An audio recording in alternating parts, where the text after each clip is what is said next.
Let's talk about luxury vintage retailers. Hawkeye Vintage in Australia has seen a 170% increase in its sales of designer goods just since the pandemic hit. Hawkeye Vintage founder Danielle Goodwin joins me in the studio now for more. Lovely to have your company. Thank you. Tell me all about Hawkeye Vintage and why it's seeing such growth.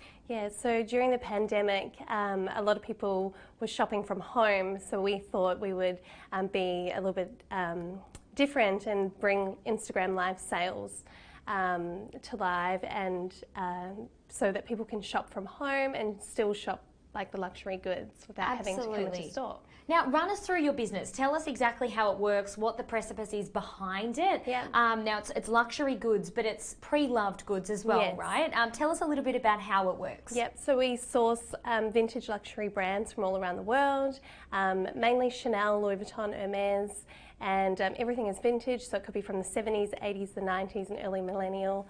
So yeah, like really collectible pieces, investment pieces, and hard to come by pieces. So we source everything, make big collections, and then release them to the public for sale. Remarkable. Now, talk to us about the power of social media here. I know that you rely heavily on, say, Instagram and Facebook, and obviously, just as you said, those live sales on Instagram. Yep. Talk to us a little bit about social media and the driving force that it's been for your business. Yeah, so I suppose it's been like, it's given the access to people to be able to shop and like view products that they wouldn't be able to come to in person.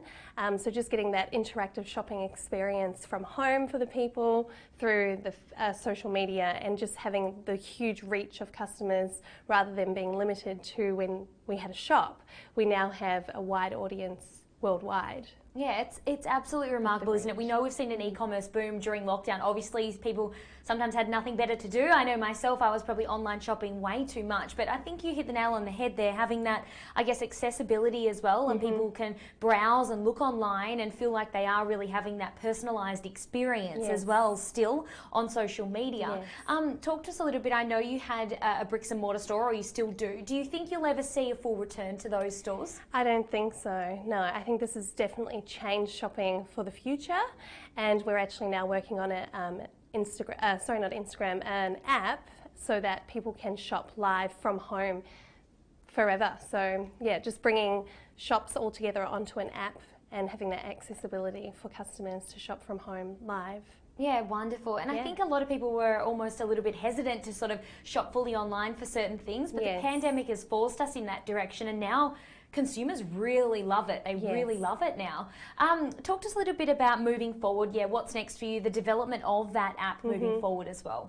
So I think we will, with the app, again, like have that growth for people to be able to shop from home, and just that accessibility and also that interactive shopping experience. So rather than just shopping from an online store, you actually get to talk to me like a shop assistant, and you can comment and I comment back to you live. So that interactive experience gives the customer that emotional feeling and, like, you know, that retail therapy experience without going into the shop. Yeah, wonderful. Now as well, I know there's obviously a big societal shift here in regards to sustainability and recycled clothing and pieces of beautiful handbags or whatever it might be. There is a real focus on that at the moment, because this is also a sustainable option for consumers as well, right? That's right. So we have a lot of people consigning things at the moment, so cleaning out their wardrobes and consigning their luxury goods that they don't want anymore or don't wear.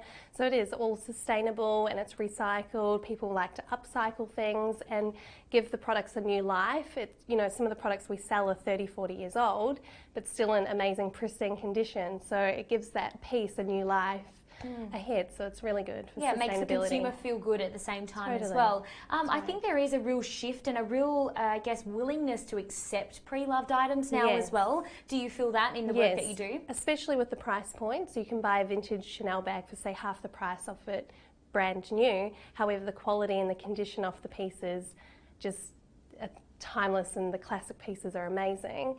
So yeah, they're just really timeless and really great investment pieces, and the prices are increasing every year. So it's really good to get your hands on a vintage bag. Now, I just wanted to pick up a point that you made earlier about, I guess, the world being your oyster now that you're in this online realm. What have you seen in regards to consumers overseas? We've had quite a lot of customers overseas, especially New Zealand, Singapore.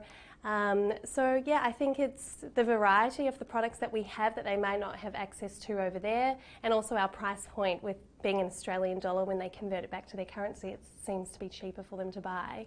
Oh, remarkable stuff. Yeah, Good on you. thank Really you. paving the way in this space and sector. Yeah. Thanks so much for coming in. Thank you so much. Thanks for having me.